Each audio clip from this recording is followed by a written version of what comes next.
The magic spring.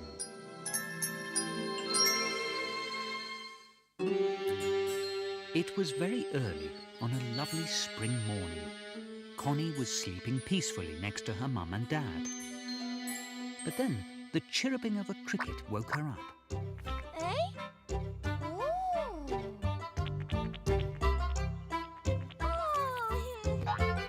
Hello, Connie. Wakey, wakey, rise and shine. Come on.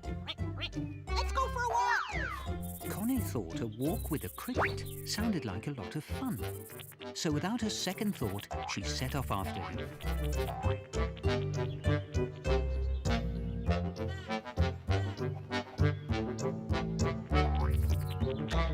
The cricket led the way through the woods, and soon Connie found herself in a place she had never seen before.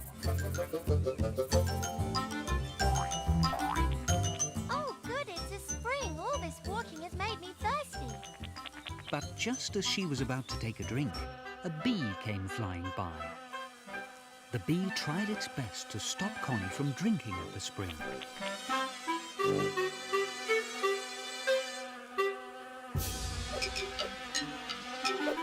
But when it saw that Connie would pay no attention, it flew away again.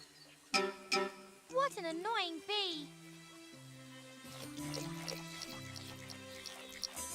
What lovely fresh water, thought Connie. But suddenly she began to get smaller and smaller and smaller. Oh no, something very strange has happened. Connie had become as tiny as the tiniest little insects. Patch the dog was strolling along nearby. Oh, it's Patch. Oh. Ah. Connie thought it would be fun to play with her friend Patch, but she was so tiny that he didn't notice her. Patch! Patch!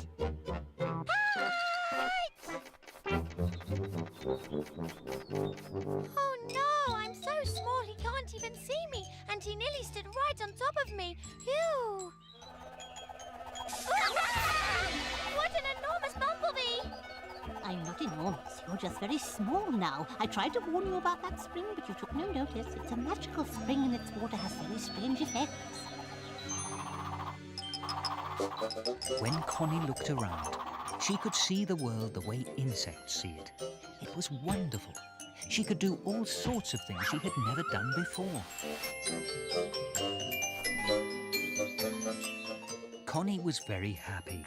Then suddenly she heard some great big footsteps. It must be a giant, she thought. But it was just a harmless little mouse. Oh, what a huge mouse! It's bigger than me! So Connie went off to find somewhere safer to play. Connie arrived at the edge of a lake. But how could she get across? She didn't know how to swim. Then she saw a walnut shell. It was just big enough for her to use as a boat. Connie was sailing along quite happily when two little fish started to jump around in the water.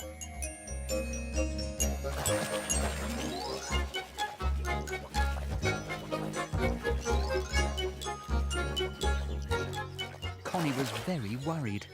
If one of the fish landed on top of the nutshell, they would tip it over. But just in time, the bee arrived and rescued her from danger.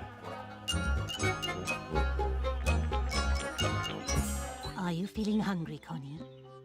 Yes, I am, but I don't know what I can eat. The bee said that she should try the nectar from the flowers because it was very sweet and tasty.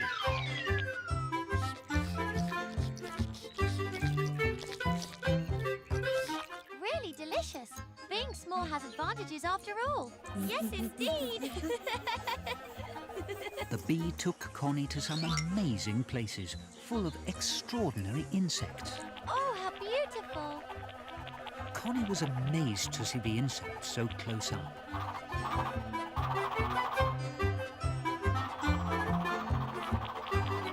But then Connie started to feel rather sad. This is very interesting, but I want to be like I was before. If I'm all tiny, my mum and dad won't be able to see me.